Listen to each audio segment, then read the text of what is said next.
Last Sunday எடுத்த mini vlog தான் அது. அன்றைக்கி நம்ம வீட்டில் சீ ஃபுட் தான் எடுத்திருந்தோம். கொஞ்சம் நண்டும் கொஞ்சம் கிழங்கா மீன் எடுத்திருந்தோம். பொதுவாகவே கிழங்கா மீனில் வந்து நிறைய முள் இருக்கும், அதனாலே சில பேர் வந்து எடுக்க மாட்டாங்க.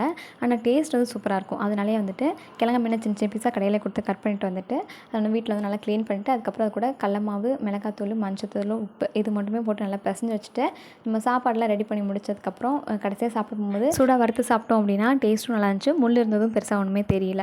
குட்டீஸுமே வந்து விரும்பி சாப்பிட்டாங்க. அன்றைக்கி நம்ம வீட்டுக்கு நாத்தனார்லாம் வந்திருந்தாங்க. அவங்க பசங்க எங்கள் பசங்க எல்லாம் சேர்ந்து கேரம் போர்டு தான் விளையாண்டுருந்தாங்க. இதில் என்ன பெரிய ஆச்சரியம்னா என் சின்ன பையன் இப்போ தான் கேரம் போர்டே பார்க்குறான். ஆனால் அடிக்கிறது பார்த்திங்கன்னா பெரியவங்க அடிக்கிற மாதிரி இருக்குது. அது வந்து எல்லாம் ரசித்து பார்த்துட்டு இருந்தோம். நண்டு குழம்பு வச்சு மீன் வறுத்து எல்லாம் சாப்பிட்டு முடிச்சுட்டு ஈவினிங் போல் நல்லா ரெஸ்ட் எடுத்துகிட்டு அதுக்கப்புறம் பஜ்ஜி போட தான் ஸ்டார்ட் பண்ணிட்டோம். அன்றைக்கி நம்ம வீட்டில் கிருஷ்ண ஜெயந்தின்றனால பசங்களுக்கு வந்து கிருஷ்ணன் ராதை வேஷம் வந்து போட்டிருந்தோம். நாத்தனா பொண்ணுக்கு வந்து ராதை வேஷமும் என் பையனுக்கு கிருஷ்ண வேஷமும் போட்டிருந்தோம். அன்றைக்கின்னு பார்த்து என் சின்ன பையன் சுத்தமாகவே கோஆப்ரேட் பண்ணவே இல்லை. போட்டுவிட்டு எல்லாத்தையும் கழட்டி வீசிட்டே இருந்தார். எப்படியோ ஒரு வழியாக ஒரு 2-3 ஃபோட்டோஸ் மட்டும் எடுக்கிற வந்து கோஆப்ரேட் பண்ணார். அன்றைக்கி எனக்கு இப்படி தான் போச்சு. எங்கள் வீட்டு ராதை கிருஷ்ணன் வந்து எப்படி இருக்காங்கன்னு சொல்லி மறக்காம கமெண்ட்டில் சொல்லிடுங்க. வீடியோ பிடிச்சிருந்தா ப்ளீஸ் நம்ம சேனல் அப்படியே லைக் பண்ணிட்டு சப்ஸ்கிரைப் பண்ணிடுங்க. தேங்க்யூ ஸோ மச் ஃபார் வாட்சிங்.